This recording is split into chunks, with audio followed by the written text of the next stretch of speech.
everyone, welcome in my tech free channel, and I'm going to be your instructor and this Python tutorials for the beginners. Today I'm going to be execute the number guessing project, number guessing game using the random models. Okay, let's get started to my video. Let's go on the screen.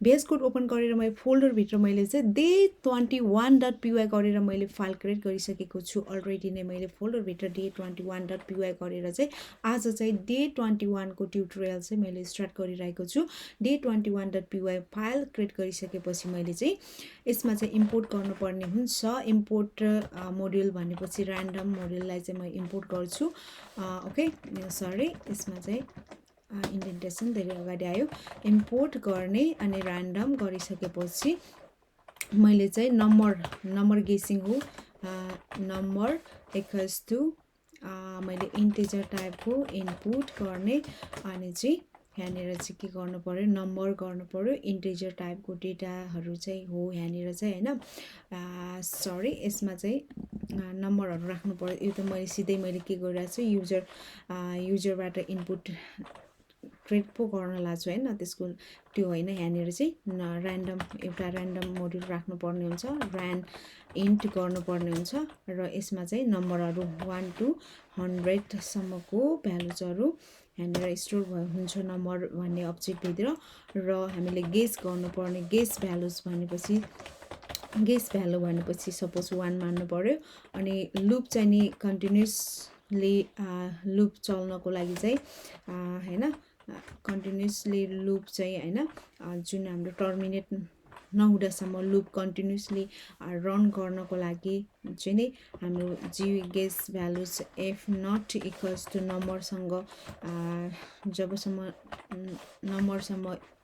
Number भ्यालुसँग चाहिँ नम्बरमा store भएको जुन भ्यालुहरूसँग जबसम्म equal जब हुँदैन नि तबसम्म चाहिँ के हुन्छ त हाम्रो लुप चाहिँ चलिरहन्छ हाम्रो कन्डिसन्स हैन र यहाँनिर चाहिँ मैले अब गेस भ्यालुजहरू राख्छु गेस भ्यालुको लागि चाहिँ इन्टिजर भ्यालुजहरू हुन्छ जसमा चाहिँ इनपुट लिन्छौँ युजरहरूसँग र युजरहरूसँग चाहिँ इन्टर गेस नम्बर भनेर मैले युजरसँग इनपुट माग्छु र यो गरिसकेपछि चाहिँ नि मैले कन्डिसन युज गर्छु इफ एडी गर्छु हैन एडी guess value less than number छ भने हैन नम्बर धेरै छ गेस भ्यालु भन्दा नम्बर धेरै छ भने प्रिन्ट गर्नु पर्यो के प्रिन्ट गर्नु पर्यो त भन्दाखेरि हामीहरूले के चाहिँ प्रिन्ट गर्नु कन्डिसनमा चाहिँ यदि नम्बर भन्नाले यहाँनिर जस्तै यो नम्बर भन्ने भेरिएबल छ यो फंक्सन यहाँनिर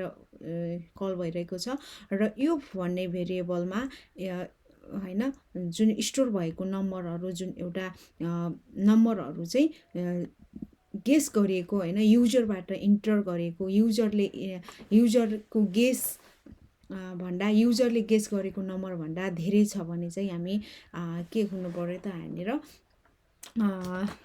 दिस गेस योर गेस हैन योर गेस हैन योर गेस चाहिँ नि के हुनु पर्यो यहाँनिर guess number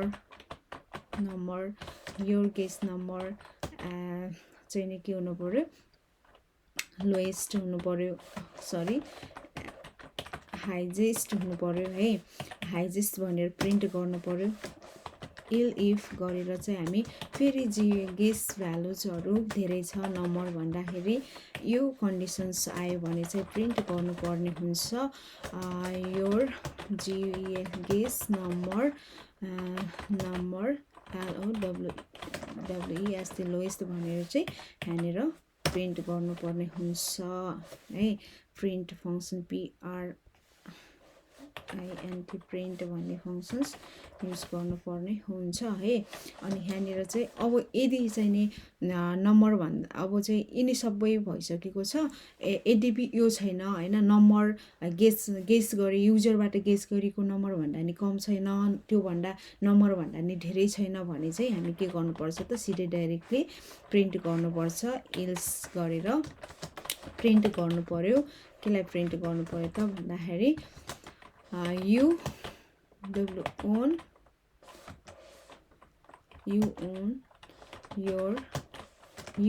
own in this चाहिँ गेम भनेर चाहिँ प्रिन्ट गर्नु पर्यो है। यो प्रिन्ट गर्नु पर्यो, इन्डेन्टेसन मिलाउनु पर्ने हुन्छ है। इन्डेन्टेसन चाहिँ मिलाउनु पर्छ साथीहरू। सरी, कन्ट्रोल जेड यो भयो, कन्ट्रोल एस गर्यो। अनि यहाँनिर चाहिँ मैले यसरी चाहिँ प्रिन्ट गरेँ, यो भयो। अब चाहिँ यो किन हैन प्रिन्ट किन बारम्बार प्रिन्ट भइरहेको छ, यो प्रब्लम नै आउन सक्छ हैन, रिजल्ट आउनु पर्नेमा भन्ने हुन्छ। यो प्रब्लम चाहिँ यहाँनिर इन्डेन्टेसन नमिलेर हो है। कहाँनिर त भन्दाखेरि यो चाहिँ तपाईहरुले देख्न सक्नुहुन्छ, यो यहाँनिर राख्नु पर्यो। अनि चाहिँ व्हाइल यही राख्नु पर्यो। अनि यिनीहरूलाई चाहिँ यसरी मिलाइयो भने चाहिँ मिल्छ है। अब चाहिँ इन्डेन्टेसनले पनि धेरै म्याटर गर्छ है। त्यही भएर चाहिँ यसरी चाहिँ बल्ल चाहिँ के भयो त, यहाँनिर कोड चाहिँ मिलिरहेको छ, सबै कोडहरू एकदमै मिलेको छ। तर के भइरहेको छ त, यहाँनिर इन्डेन्टेसन हामीले कुन कोडलाई कहाँनिर राख्नुपर्ने हो भन्ने कुराहरू हामीले इन्डेन्टेसन पनि हामी मिलाउन सकेनौँ भने पनि रिजल्ट आउटपुटहरू प्रिन्ट नहुन सक्छ है। त्यही भएर चाहिँ इन्डेन्टेसनमा पनि ध्यान दिनुपर्छ। यसरी चाहिँ बल्ल चाहिँ के गर्यो त, इन्टर हामी युजरबाट चाहिँ इन्टर गर्यो 23, यो चाहिँ नम्बर भन्दा हैन कम भएको कारणले यो चाहिँ लोएस्ट भयो। अर्को चाहिँ मैले जस्तै 45 राखेँ, यो पनि लोएस्ट नै भयो। 98 राखेँ, यो पनि लोएस्ट नै भयो हैन। यो राखेँ, यो पनि लोएस्ट नै भयो। अनि 100 राखेँ, यो पनि लोएस्ट। यो राखेँ, यो पनि लोएस्ट नै भयो। ओके, लोएस्ट हाइजेस्ट आयो। अब 2 आयो, 3 आयो हाइजेस्ट हैन, 2 आयो हाइजेस्ट। यसरी चाहिँ 6 हाइजेस्ट भयो। अनि चाहिँ 70 यो लोएस्टमा आयो, 74 हाइएस्टमा आयो, 99 लोएस्ट, यो लोएस्ट हैन, 12 लोएस्ट हैन। यसरी र्यान्डमली चाहिँ के गर्छ त, हाइएस्ट लोएस्ट गरेर चाहिँ प्रिन्ट गर्न सक्छौँ, हामी गेम खेल्न सक्छौँ है। यसरी चाहिँ कतिखेर ओन हुन्छ त भन्ने कुराहरू थाहा पाउनको लागि चाहिँ हामी प्रिन्ट गरिराख्नु पर्यो क्या, नम्बरहरू चाहिँ इन्टर गरिराख्नु पर्यो। यो चाहिँ र्यान्डमली दिइराख्छ है। हाइजेस्ट आयो, 2 हाइजेस्ट आयो, फेरि हाइजेस्ट आयो, र्यान्डमली भन्छ क्या। अनि अब 67मा चाहिँ यहाँनिर के आयो त, you own in this game भनेर तपाईले यो गेम चाहिँ जित्नुभयो भने अनि टर्मिनेट भइदियो है हाम्रो प्रोग्राम। यसरी चाहिँ हुन्छ, र्यान्डमली चाहिँ नम्बरहरू प्रिन्ट गर्छ। यो चाहिँ हाम्रो सिम्पल नम्बर गेसिङ गेम भयो। ओके, आजलाई यति, बाई।